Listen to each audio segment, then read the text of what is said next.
எல்லாருக்கும் வணக்கம்.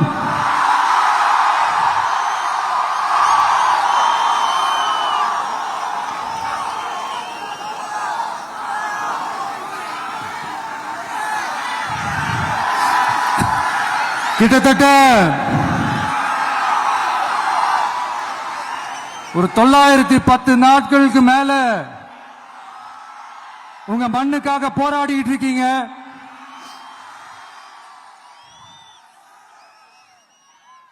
உங்க போராட்டத்தை பத்தி ராகுல்னு ஒரு பையன், சின்ன பையன் பேசினதை நான் கேட்டேன்.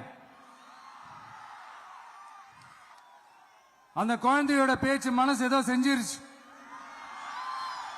உடனே உங்க எல்லாரையும் பார்க்கணும்னு தோணுச்சு, உங்க எல்லாரையும் கூட பேசி ஆகணும்னு தோணுச்சு. உங்க எல்லாரும் கூட நான் நிப்பேன், தொடர்ந்து நிப்பேன் சொல்லணும்னு தோணுச்சு.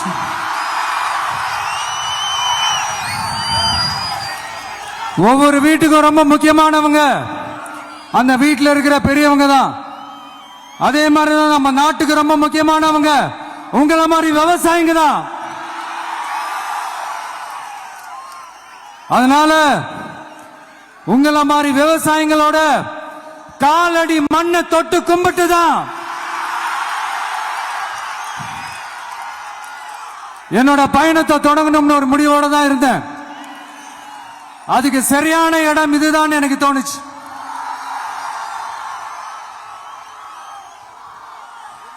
என்ன, உங்க வீட்டில் இருக்கிற ஒரு மகனா என்னோட கள அரசியல் பயணம் உங்களோட ஆசீர்வாதத்தோட இங்கிருந்து தான் தொடங்குது. சரி, அதை விடுவோம். நம்மளுடைய முதல் மாநில மாநாட்டில் நம்ம கட்சியினுடைய கொள்கையை பத்தி நான் எடுத்து சொன்னேன்.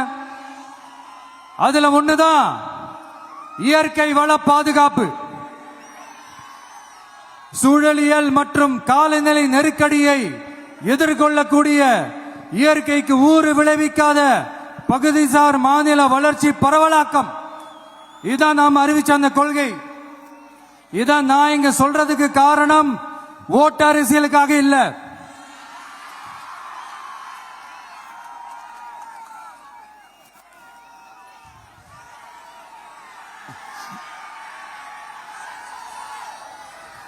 இன்னொரு தீர்மானம் அதே மாநில மாநாட்டில் நான் சொன்னேன். அது விவசாய நிலங்கள் பாதுகாப்பு கொள்கை தீர்மானம். அதுல காஞ்சிபுரம் மாவட்டம் பரந்தூரில் 1000க்கும் மேற்பட்ட ஏக்கர் பரப்பளவில் 13 நீர்நிலைகளை அழிச்சு சென்னையை நிரந்தரமாக வெள்ளக்காடாக்கும் திட்டத்தை ஒன்றிய மாநில அரசுகள் கைவிட வேண்டும் வலியுறுத்தின.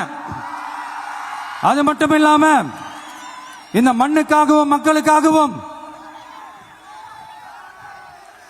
நம்ம விவசாயிகள் பாதிக்கிற இந்த திட்டத்துக்கு எதிராக சட்ட போராட்டம் நடத்தவும் தயங்க மாட்டோம்னு சொல்லியிருந்தோம். அதை இங்க உங்க முன்னாடி ரொம்ப ஸ்ட்ராங்கா வலியுறுத்துறேன். இந்த பிரச்சனையில நான் உங்களோட உறுதியா நிற்பேன்.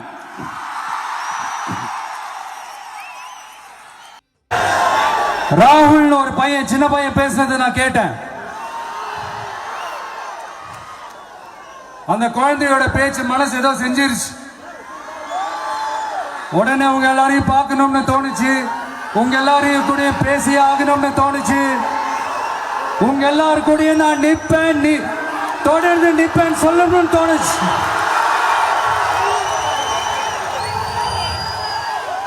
ஒவ்வொரு வீட்டுக்கும் ரொம்ப முக்கியமானவங்க அந்த வீட்டில் இருக்கிற பெரியவங்க தான்.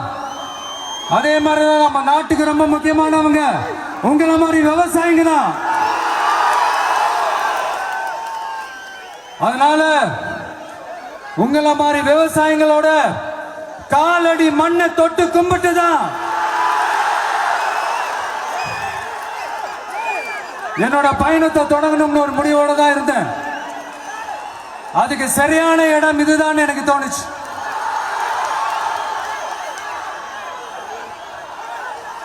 என்ன, உங்க வீட்டில் இருக்கிற ஒரு மகனா என்னோட கள அரசியல் பயணம் உங்களோட ஆசீர்வாதத்தோட இங்கிருந்து தான் தொடங்குது. சரி, அதை விடுவோம். நம்மளுடைய முதல் மாநில மாநாட்டில் நம்ம கட்சியினுடைய கொள்கையை பத்தி நான் எடுத்து சொன்னேன். அதுல ஒண்ணுதான் இயற்கை வள பாதுகாப்பு. சூழலியல் மற்றும் காலநிலை நெருக்கடியை எதிர்கொள்ளக்கூடிய இயற்கைக்கு ஊறு விளைவிக்காத பகுதிசார் மாநில வளர்ச்சி பரவலாக்கம். இதான் நாம் அறிவிச்ச அந்த கொள்கை. இதான் நான் இங்க சொல்றதுக்கு காரணம் ஓட்டு அரசியலுக்காக இல்ல.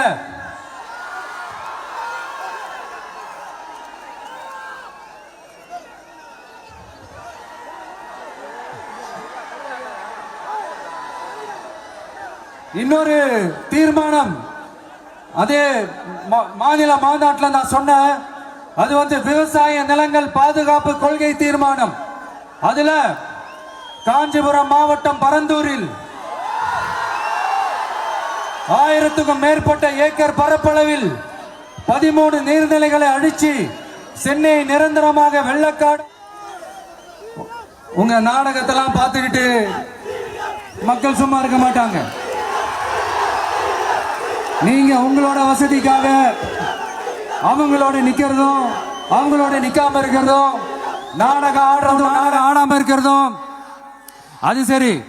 நம்புற மாதிரியே நாடகம் ஆடுறதுல தான் நீங்க கில்லாடிங்களாச்சு. அதையும் மீறி நம்ம விவசாயிங்க உங்க போராட்டத்துக்கு எதிராக போராடினாங்கன்னா பிரச்சனை தான்.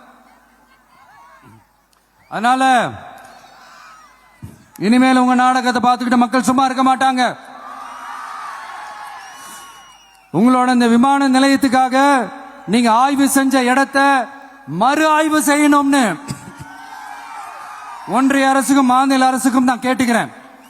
விவசாய நிலங்கள் இல்லாத இந்த பாதிப்புகள் குறைவா இருக்கிற இடங்களா பார்த்து உங்களுடைய விமான நிலையத்தை கொண்டு வாங்க. வளர்ச்சி தான் மக்களை முன்னேற்றம். ஆனா அந்த வளர்ச்சின்ற பேர்ல நடக்கிற அழிவு மக்களை ரொம்பவே பாதிக்கும்.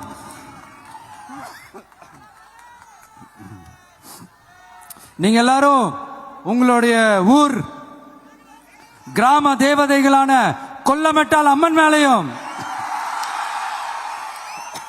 எல்லை அம்மன் மேலையும்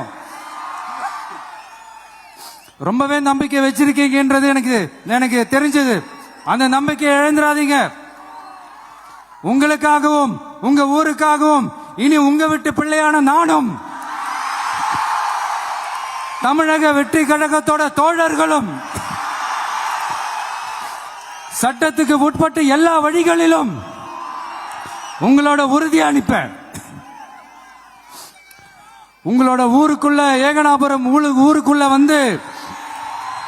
அந்த திடல்ல தான் உங்க எல்லாரையும் மீட் பண்ணணும்னு நினைச்சேன். ஆனா எனக்கு பர்மிஷன் கிடைக்கல. இங்க தான் பர்மிஷன் கொடுத்தாங்க. நான் ஏன் ஊருக்குள்ள வரணும்னு தடையின்னு எனக்கு தெரியல. இப்படிதான் கொஞ்ச நாளைக்கு முன்னாடி நம்ம புள்ளிங்க ஒரு நோட்டீஸ் கொடுத்ததுக்கு தடை விதிச்சாங்க. ஒரு துண்டு சீட்டு நம்ம புள்ளிங்க கொடுத்ததுக்கு. அது ஏன்னு எனக்கு புரியல. அதனால கான்பிடண்டா இருங்க. நல்லதே நடக்கும். வெற்றி நிச்சயம். மீண்டும் சந்திக்கும் வரை நன்றி, வணக்கம்.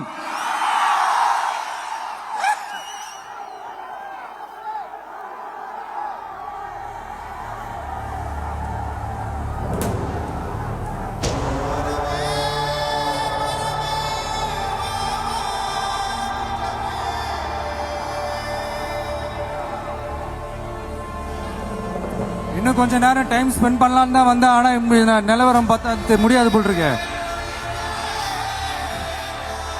சரி, ஓகே. உங்க எல்லாரையும் பார்த்ததுல ரொம்ப ரொம்ப சந்தோஷம். மீண்டும் இதே ஊருக்கு உங்க ஏகனாபுரம் ஊருக்குள்ள நான் வரேன். Thank you so much.